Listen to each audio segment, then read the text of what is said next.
there, booze buddies. Welcome to Paranormal Spirits, where we share a drink, we tell you a spooky story, and we rip it apart because booze always shows the truth. And as always, we will be playing Emily's Drinking Game. Emily's Drinking Game. Ooh, yeah, yeah. Where every time we screw up a word or phrase, we take a drink. So grab a drink and play along with us. Today, I'm going to tell you the story of the Stetson House haunting. That's a good name for a haunted house. Now, the Stetson House is in Waynesville, Ohio. Hiram and Louisa Larrick bought the house in the 1840s. However, Louisa Larrick's maiden name was Stetson. So the Stetson family were hatters in New Jersey. Her younger brother, John, contracted tuberculosis, and the doctor advised him to move out west to dry his lungs out. On his way out there, he decided to stop at his sister Louisa's house, because that's what you do when you have tuberculosis. You stop, visit your sister, her husband, and their 10 children. It's the tuberculosis world tour. It's just... it's so funny. You know what? I just got this really, really deadly, very contagious disease. I'm gonna go see my nieces and nephews and bring them all presents. You know what's better than one family member with tuberculosis? 12. So while he was there, wasn't great for Louisa because she too contracted tuberculosis. So after his visit, John went out to Colorado, where he was panning for gold, and he actually did recover. While he was out there, he needed a good hat. He didn't like the typical prospector's hats. So he sort of created this new hat, had a really wide brim. He grew really fond of this hat, and he wore it all the time. Now, while he was out on the trail, a cowboy approached him and offered to buy the hat from him, and he jumped at the chance. He needed the startup money, though, because they kind of kicked him out of the family business just because he wasn't great. Is it because he couldn't hack it? He got all choked up, but he needs startup funds. This is before the Stetson hat became a big business. So he goes back to Louisa, and he tells Louisa all about it. Look, I made this hat.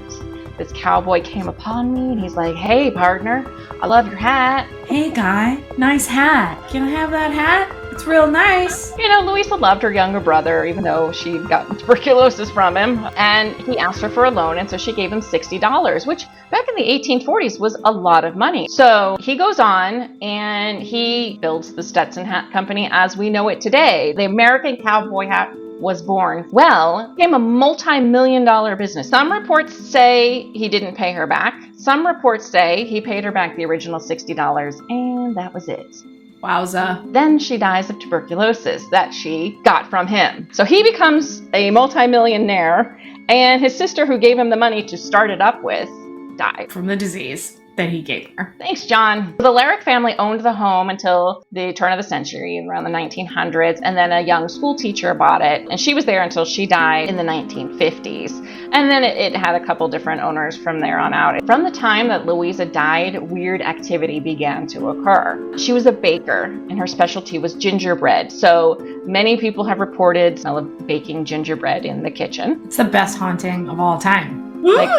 Smells delicious in here. Either that or the worst, because you're like, oh my God, that smells delicious. Oh no.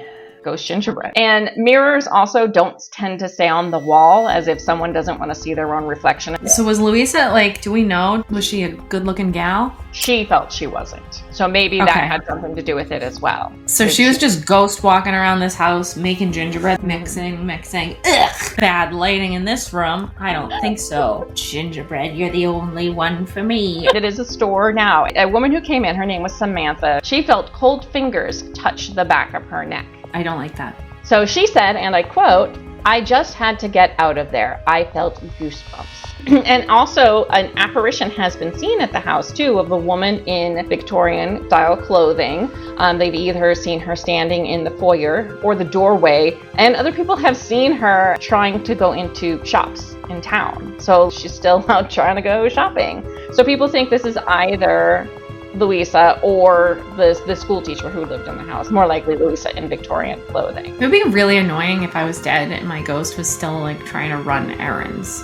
What happened to the kids? I don't know. Where do 10 kids just go? When the mom dies, they just goodbye and just disintegrate. I mean, I guess they're still there. I don't think they'd like disappear, magically disappear, like Back to the Future style, you know, like it starts dissolving away part by part. Don't you talk to me about Back to the Future.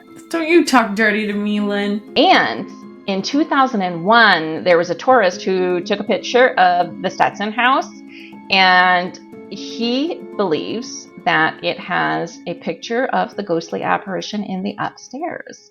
Would you like to see it? I would, because you said he believes, so I want to see this picture to see if I believe. You look like you don't believe, so let's see. So this is the house right here. And this upstairs window, this is what he believes is a woman looking down at them, like sitting at a table with her arm resting on the table. And I don't know how he feels that she has Victorian clothing, but this is the picture zoomed in. I mean, it's pretty, it could be. What do you think it is? I think it's pareidolia, where we're like making it into a body shape because it looks similar. It could be any number of things. We don't know what was upstairs, right? If we're calling this the head, is awfully ginormous. Well, what if there's hair? Could be hair. I mean, unless you're saying this is hair. She has like 2 strands coming down. Yeah, maybe. It was like that time period where they had a lot of dangles. This looks like an arm and a shoulder, right? If you look back at it, yes, it looks more like a person, maybe. It could be, but you're right with the textures are weird. Yeah. Like, why is the arm and shoulder, like, why is the arm and hammer so apparent? They thought her head was tilted, looking down at them. If I was a ghost, you know what position I don't want to be in? This really uncomfortable one right here. Hey there, I'm gonna look at you from my window. Maybe that's a ghost. Maybe it's a sheet piled up in a window. Could be. Or a blanket draped over a chair. So apparently, poor Louisa gave her brother some money, never got paid for it, died from the tuberculosis that he so lovingly brought her, and then still goes shopping in the afterlife. Moral of the story, don't help your siblings. Just don't help them. Also, second moral of the story, if you survive tuberculosis and you steal money, you get to be a millionaire. I also think it's wild that they were like, go to somewhere really dry. Is Colorado dry? There might be like parts that are more like arid, claiming. But if you're mining for gold, isn't that usually in the mountains? Panning, you know. Maybe that's what that ghost was doing. Oh, that doesn't look like panning. My favorite part of that whole story was that he just got tuberculosis and decided to go on tour and go visit everyone he's ever met in his whole life. Yeah, Uncle John's here. Here I am. Like, why would she stay and hunt? Like, why would, out of everybody that could hunt anything? She's like, I didn't even get anything. Like, you gave me at the most the $60 back. That was it.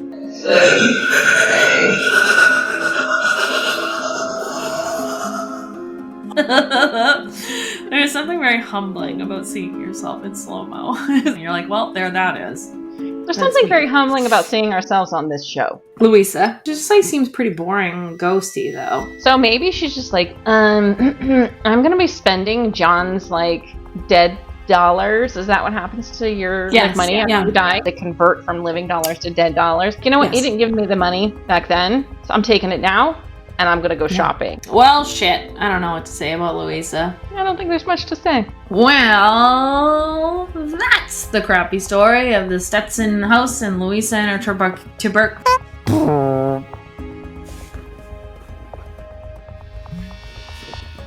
the Stetson house and Louisa the ghost and her arm in the window.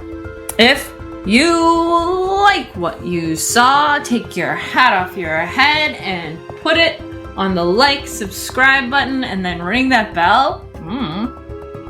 If you don't like what you saw, cool. You have bad taste, and that's okay. We can't all agree on everything. Thank you for joining us. Thanks for watching, and we'll see you next time for more drunken adventures with 2 old $5 dead worth whores. Get out. Goodbye. In the 1840s. Oh, God damn it. I'm so sorry.